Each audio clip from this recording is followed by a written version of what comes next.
इस कदर मुत्तसब जज हुमायूं दिलावर से ज़्यादा मैंने 50 साल की वकालत में नहीं देखा। उसने जिस तरह की पोस्ट मुल्ज़िम के बारे में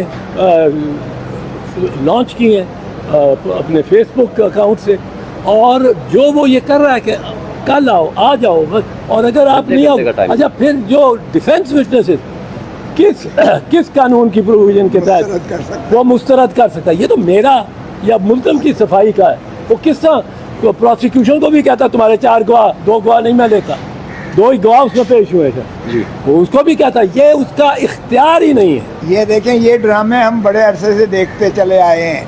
अभी भी कोई टेप निकलेगी, जिस तरह टेप हमने चलाई थी मोहतरमा शहीद बेनज़ीर भुट्टो के मुकदमे में, यहीं सुप्रीम कोर्ट में जहांगीरी साहब चीफ जस्टिस थे और इफ्तिखार मोहम्मद चौधरी भी उनके साथ थे, उसमें भी यही शरीफ बरादरान थे माशाअल्लाह, यही शरीफ बरादरान थे जिन्होंने हुक्म दिया था, बाकायदा हुक्म दिया था जज को कि फुल डोज इसको सजा करो और सारी प्रॉपर्टी कॉन्फिस्केट करो।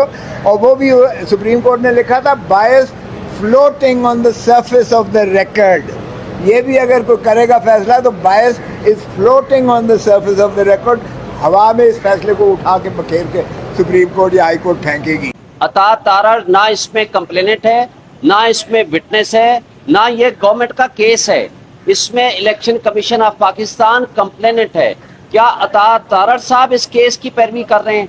क्या उनकी आशीर्वाद से ये कंप्लेंट फाइल हुई है? यहाँ से आपको इलेक्शन कमीशन ऑफ पाकिस्तान की बदनीयती और हुकूमती बदनीयती सामने नजर आ गई है कि हर तारीख पे अपना जत्था लेकर वहां पहुंचते हैं और जा कर के कोर्ट को परसुएट करने और प्रेशराइज करने की कोशिश करते हैं। और एक बात आज जो मीडिया के हवाले से भी बात हो रही है, मैं वाज़ेह कर दूं, आज सुप्रीम कोर्ट में याह्या अफरीदी साहब की सरबराही में जो बेंच था, उन्होंने ये वाज़ेह कर दिया है कि आपको हम ऑलरेडी रिलीफ दे चुके हैं, क्योंकि जब किसी जज के खिलाफ ट्रांसफर एप्लीकेशन आ जाए तो वो फाइनल ऑर्डर पास नहीं कर सकता, ये लॉ में लिखा हुआ है। तो लिहाजा जब हम ये ऑर्डर ऑलरेडी दे चुके हैं कि आपकी ट्रांसफर एप्लीकेशन टेकअप होगी, आपकी क्रिमिनल रिवीजन के साथ सुनी जाएगी, तो इसका मतलब है कि हमारी तरफ से इंटरम रिलीफ ऑलरेडी मौजूद है। इसलिए उन्होंने नोटिस कर दिया है। ये आप सारे मीडिया को पता होना चाहिए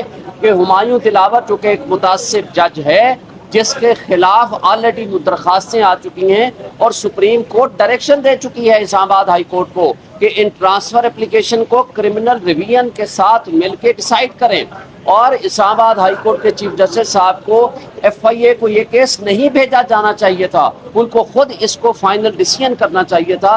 लिहाजा इस हवाले से जो लोअर कोर्ट है वो उसको मिलिट्री सेक्रेटरी को कोर्ट विटनेस के तौर पर, चूंकि वो रिलेटेड है, फैक्ट्स जानता है, उसको वो तलब कर सकती है। क्योंकि हमारी जो डिफेंस विटनेस है वो हमारे कंट्रोल में नहीं है, हम उनको तलब नहीं कर सकते, ये कोर्ट विटनेस के तौर पर आएगा। एक चीज सिर्फ मैं वाज़ेह कर दूं, आज के हवाले से सरदार साहब ने बड़ी तफसील से बयान कर दिया। हम इस वक्त की अदलिया को headed by the chief justice उमरता Bandial साहब को आज हम सलूट पेश करते हैं, सलाम पेश करते हैं। जिस तरह हुकूमत ने इसको डिले करने की गरज से, तवालत देने की गरज से जो डिलेइंग टैक्टिक्स पहले दिन से इस्तेमाल कर रहे हैं और कल एप्लीकेशन दी कि इसको आप लार्जर या फुल कोर्ट में ले जाएं, मकसद सिर्फ ये था। हालांकि सरदार साहब और हसन साहब पहले दिन से और हम सब की राय थी कि आप फुल कोर्ट बनाएं, लेकिन छुट्टियां हैं, फुल कोर्ट अवेलेबल नहीं है। 3 जज साहबान ऑलरेडी 2 जज साहबान माजरत कर चुके हैं और 1 जज साहब के ऊपर इनका एतराज आ चुका है, इसलिए फुल कोर्ट तो हो नहीं सकता है। लेकिन लार्जर बेंच भी इसलिए नहीं हो सकता कि ये केस अब छुट्टियों में फिक्स हो रहा है।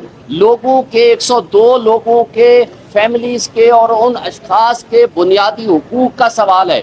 लिहाजा जहाँ बुनियादी हुकूक और इंसानी हुकूक का सवाल हो, वहाँ कभी अदालतें खामोश नहीं रहती और इन अदालतों ने लोगों के हुकूक के तहफ़्फ़ुज़ की कसम उठाई हुई है। लिहाजा आज जो बेआइन मुल्क हो चुका है, इसलिए पब्लिक पूरी इन अदालतों की तरफ देख रही है और मैं समझता हूँ कि तारीख लिख रही है कि कौन किस वक्त अदलिया आज़ाद थी, कौन आइन की बालादस्ती के लिए काम कर रहा था और कौन जो सो कार जमहूरी ताकतें हैं आइन की पामाली के लिए काम कर रही हैं। ये सब तारीख में लिखा जाएगा।